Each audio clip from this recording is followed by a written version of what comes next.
အားလုံးပဲတခင်ယေရှုခရစ်တော်နာမတော်နဲ့မင်္ဂလာပါဒီနေ့မှာပေးခဲ့ခြင်းနဲ့မဆက်လေးကတော့ကျွန်တော်တို့အနေနဲ့ယေရှုတော်ထိမှနေပြီးတော့တာကမှာပြင်းရည်တို့သူတွေရှိတယ်နော်အလုပ်တွေလုပ်ကြည့်တော့တော့အဲ့ဒါမျိုးစာပါဆိုတော့ကျွန်တော်အနေနဲ့တခင်အမှုကတော့ကျွန်တော်တခင်ယေရှုခရစ်တော်ကိုကိုးစားယုံကြည်နဲ့ကျူးစားပြီးလို့ဆောင်မှာဖြစ်ပါတယ်ကျွန်တော်ပြောတာကိုးစားခြင်းကိုအရင်လာတာနော်ကျွန်တော်ကျူးစားခြင်းလာတော့ဘုံနဲ့တခင်ယေရှုခရစ်တော်ကိုကိုးစားယုံကြည်နဲ့ကျွန်တော်ကျူးစားပြီးလို့ဆောင်မှာဖြစ်ပါတယ်အဲ့တော့ကျန်းစာလေးတစ်ပတ်ရဖြင့်ဟောပေးခြင်းဖြစ်တယ်တတလွန်နဲ့ဒုတိယဆောင်အခါကြီး3ငွေတစ်စီဒီမှာအဘေတော့ဤဟုမူကတင်တော့နဲ့အတူရှိနေစဉ်အခါအလောက်မလောက်ချင်တော့သူမိဒီကအစာကိုလည်းမစားစေနဲ့လို့ပြညတ်ထားကြပြီအလောက်မလောက်ချင်တော့သူတွေကအစာကိုမစားနဲ့လို့ပြောတယ်တကယ်အမှုထားကျွန်တော်ဂျေဇုတို့ထေးမှဆိုဂျေဇုတို့ထေးမှနေတယ်ဆိုပြီးအလောက်မလောက်ပဲနေလို့မရဘူးရှိတဲ့အလောက်ကိုကျွန်တော်သစ္စာရှိစွာလောက်ပြီးအမှုထားမှာဖြစ်ပါတယ်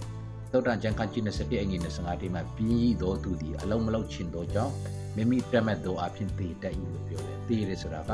ကျွန်တော်ကိုခန္ဓာတည်ခြင်းနဲ့အတူစိတ်နှလုံးတည်တာရှိတယ်ဆိုတော့နှမျိုးစလုံးတည်ရင်တော့နော်